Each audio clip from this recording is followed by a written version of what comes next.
안녕하십니까 성도 여러분. 지난 한 주간 잘 지내셨습니까? 사랑합니다. 축복합니다. 날씨가 많이 추워졌습니다. 여러분 건강 유의하시기 바랍니다. 오늘 우리가 함께 은혜 받을 말씀은 데살로니가전서 3장 1절로 10절 말씀입니다. 제가 봉독하겠습니다. 이러므로 우리가 참다 못하여 우리만 아덴에 머물기를 좋게 생각하고 우리 형제 곧 그리스도의 복음을 전하는 하나님의 일꾼인 디모데를 보내노니 이는 너희를 굳건하게 하고 너희 믿음에 대하여 위로함으로 아무도 이 여러 환난 중에 흔들리지 않게 하려 함이라. 아멘. 또 8절 말씀입니다. 그러므로 너희가 주 안에 굳게 선즉 우리가 이제는 살리라. 또 10절 말씀 주야로 심히 간구함은 너희 얼굴을 보고 너희 믿음이 부족한 것을 보충하게 하려 함이라. 아멘. 자, 하나님이 염려하신다면 우리의 무엇을 보시고 염려하실까요?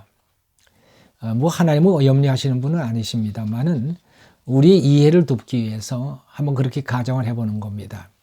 하나님이 우리를 염려하신다면 무엇을 보고 염려하실까? 저는 믿음이라고 생각합니다. 예수님께서 그리 말씀하셨죠. 인자가 올 때에 세상에 믿는 자를 보겠느냐 이렇게 말씀하셨습니다. 그 말씀은 우리가 이 세상을 살면서 믿음을 지키고 산다는 일이 그렇게 쉽지 않다는 것을 의미하는 것인 줄 압니다. 참 세상을 살아가는데 그 믿음이 아주 위태하다는 것을 의미하는 것이죠. 왜 예수님께서는 그 믿음을 보겠느냐고 말씀하셨을까요? 우리 신앙인에게 있어서 믿음이 제일 중요하기 때문에 그렇습니다. 믿음이 잊어버리면 우리는 몽땅 다 잊어버리는 거예요. 믿음을 지키면은 모든 걸 다 지킬 수 있는 거고 또 믿음을 잊어버리면 모든 걸 잃어버리는 겁니다. 우리가 세상에서 그런 얘기하죠. 재물도 중요하고 출세도 중요하지만 뭐니 해도 제일 중요한 건 건강이다. 건강이 잃어버리면 출세가 무슨 소용이 있습니까? 건강이 잃어버리면 아무리 많은 재물이 있다는 그것이 무슨 소용이 있겠습니까? 건강이 제일 중요한 것처럼 우리 하나님의 사람들에게 있어서는 믿음이 제일 중요합니다. 그래서 예수님께서 그리 말씀하신 줄로 압니다. 오늘 이 믿음에 대해서 믿음의 3단계 저는 이렇게 제목을 정했습니다. 첫째는 흔들리지 않는 믿음입니다. 여기 사도 바울께서 지금 그런 말씀을 하시죠. 아무도 이 여러 환난 중에 흔들리지 않게 하려 함이라. 자, 이 본문을 보면 데살로니가 교회가 환난을 당하고 있습니다.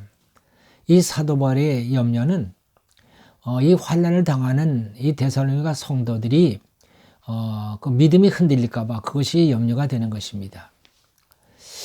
바울은 저들이 믿음이 흔들리지 않도록 하기 위해서 그의 제자인 디모데를 그들에게 보낸다고 말씀합니다. 여러분 그렇습니다. 환난을 당하면 믿음이 흔들립니다. 믿음이 흔들리면은 그러면 하나님이 안 보입니다. 그리고 불안과 두려움에 떨게 됩니다. 심해지면은 소망을 잃게 되고 절망하게 되죠. 그리고는 시험에 듭니다. 어떤 시험이 드냐면 하나님에 대해서 실망하게 되고 잘못하면 하나님을 떠나게도 됩니다. 어느 초신자가 하나님 앞에 실망했습니다. 이 사람이 하나님 잘 믿어보려고 했는데 그의 아들이 뇌수막염에 걸린 거예요. 아들은 병원에 가서 금방 치료가 됐습니다. 며칠 만에 건강을 회복해서 퇴원을 했는데 이 여자분이 영적인 병에 걸린 거예요. 말하자면 하나님 앞에 시험이 든 겁니다. 여러분 우리가 분명히 알아야 할 것은 우리 성경은요. 우리가 예수를 믿으면 아무도 환난이나 시련이나 시험을 당하지 않을 것이라 그렇게 말씀하지 않았습니다. 세상 사람들이 겪는 시련, 시험, 환난, 고난 이런 것이 없다고 말하지 않습니다. 병도 들고 실패도 하고 슬픈 일도 만난다고 말합니다. 자, 이런 일을 만나지 않는 곳 한 군데 있습니다. 그것은 하늘 천국입니다. 그러나 하늘 천국에 들어가기까지 우리가 이 세상에 몸을 담고 사는 동안에는 이런 시련과 환난은 있는 것입니다.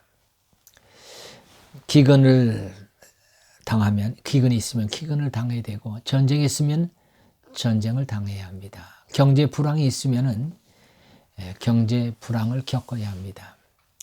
또 이렇게 코로나 같은 전염병이 돌면은, 그러면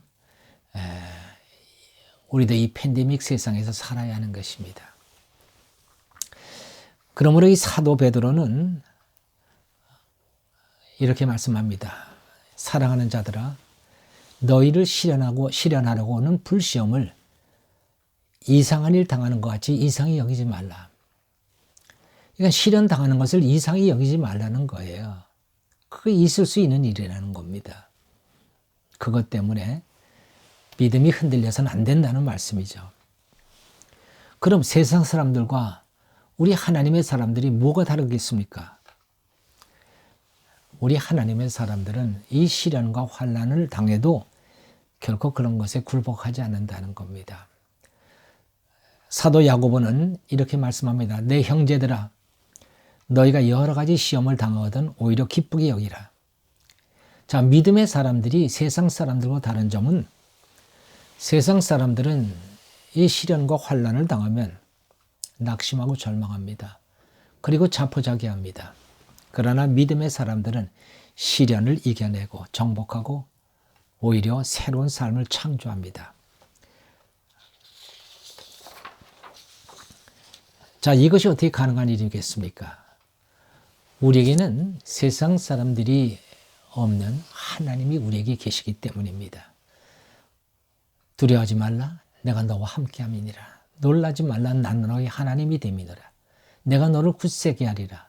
참으로 너를 도와주리라. 참으로 나의 의로운 오른손으로 너를 붙들리라고 우리 주님 말씀하십니다. 이 하나님이 우리와 함께 하십니다. 그리고 우리와 함께 할 뿐만 아니라 우리를 지켜주시고, 우리를 보호하시고, 우리를 도와주시고, 우리를 이기게 하시고, 그리고 마침내 하나님 앞에 영광을 돌리게 합니다. 하나님은 한 번도 우리를 실망시킨 적이 없는 분입니다. 성경에서 그렇게 약속하셨고, 또 하나님은 약속하신 말씀대로 이루셨습니다. 성경에 나오는 모든 축복의 사람들, 이 사람들도 다 시련과 고난을 겪었습니다. 그 시련과 고난, 그것을 다 정복했고, 그리고 마침내 축복의 사람들이 됐습니다. 우리 하나님의 사람들에게 있어서는 시련은 있습니다. 그러나 실패는 없습니다.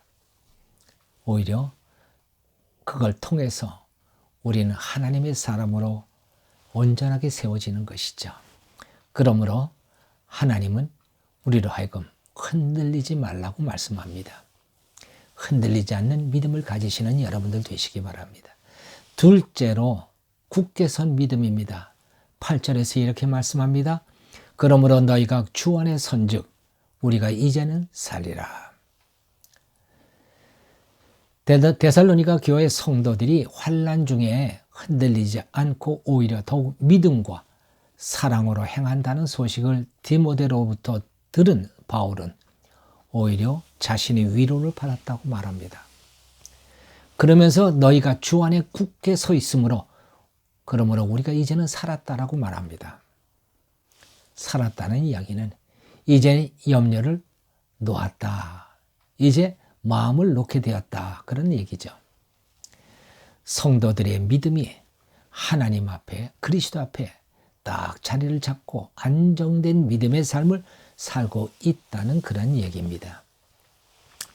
과거 나의 목회를 크게 둘로 나누면 암사동 목회와 하남 목회로 나눌 수 있습니다. 처음 암사동에서 목회할 때는 목사의 마음이 늘 불안했습니다. 성도들의 믿음이 촛불 같았습니다. 그래서 도무지 마음을 놓을 수가 없었습니다. 물론 그 책임은 전적으로 목사에게 책임이 있는 것이죠. 목사가 성도들의 믿음을 견고하게 세워주지 못했습니다. 그 근본적인 원인은 이 목사의 목회관이 잘못되어 있었기 때문입니다. 목사는 그 당시에 오직 큰 교회가 목표였습니다. 그래서 큰 교회를 만들어 보려고 여러 가지 방법을 시도했었습니다. 뭐 은사 목회, 또 능력 목회, 전도 목회, 그리고 프로그램 위주의 목회 등등을 했었습니다. 그런데 결국 그런 목회가 성도들의 믿음을 굳건하게 세워주지 못하게 된 것이죠. 결국 그 목회는 실패로 돌아갔습니다. 실망한 이 목사가 크게 좌절하고 있을 때에 그때에 하나님께서 저에게 오셔서 이렇게 말씀하십니다. 나는 영생의 말씀이다. 그 후 저는 이제 목회가 바뀌었습니다. 말씀 목회로, 말씀 중심의 목회로 제 목회관이 바뀌었습니다. 요한복음 14장 6절에서 예수님은 이렇게 말씀하시죠. 나는 곧 길이요 진리요 생명이니 나로 말미암지 않고는 아버지께로 올 자가 없느니라. 이 말씀의 핵은 진리입니다. 그러니까 예수 그리스도는 진리입니다. 진리가 길입니다. 그리고 생명입니다. 결국 우리 신앙의 핵심은 진리 곧 하나님의 말씀입니다. 말씀이 우리 믿음을 굳건하게 세워주고 그리고 말씀을 행하면서 우리는 살아있는 믿음의 삶을 살아갈 수 있게 되는 겁니다. 내 목회관이 바뀌니까 성도들의 믿음이 안정을 찾아가기 시작했습니다. 성도들은 자기 문제를 말씀에서 답을 찾았고 흔들리지 않는 믿음으로 그들은 자리를 잡게 되었습니다. 믿음이 자리를 잡은 것이죠. 목사는 더 이상 성도들 때문에 염려하지 않아도 되었고 또 그들에게 간섭하지 않아도 됐습니다. 목회가 행복해졌습니다.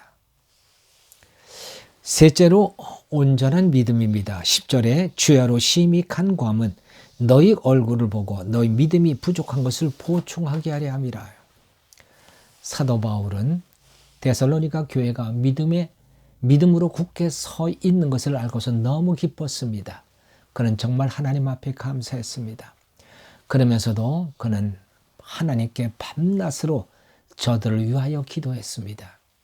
그 기도의 제목은 저들의 믿음을 온전하게 해달라는 것이었습니다. 이 사도의 기도가 바로 우리의 기도가 되어야 될 줄로 믿습니다. 아무도 자신을 온전하다고 말할 수 있는 사람은 없습니다. 여기 있는 목사도 부족한 믿음을 위해서 항상 기도합니다.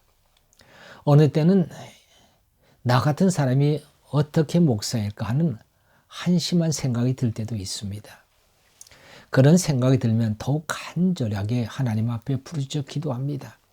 하나님 나를 도와주시옵소서. 나의 작은 믿음을 도와달라고 하나님 앞에 간청합니다. 나를 알면 알수록 더욱 정말 부족한 인간이라는 사실이 더욱 깨달아집니다. 사도 바울이 자신을 나는 죄인 중에 괴수라고 고백했던 그 심정을 이해할 수 있을 것 같습니다.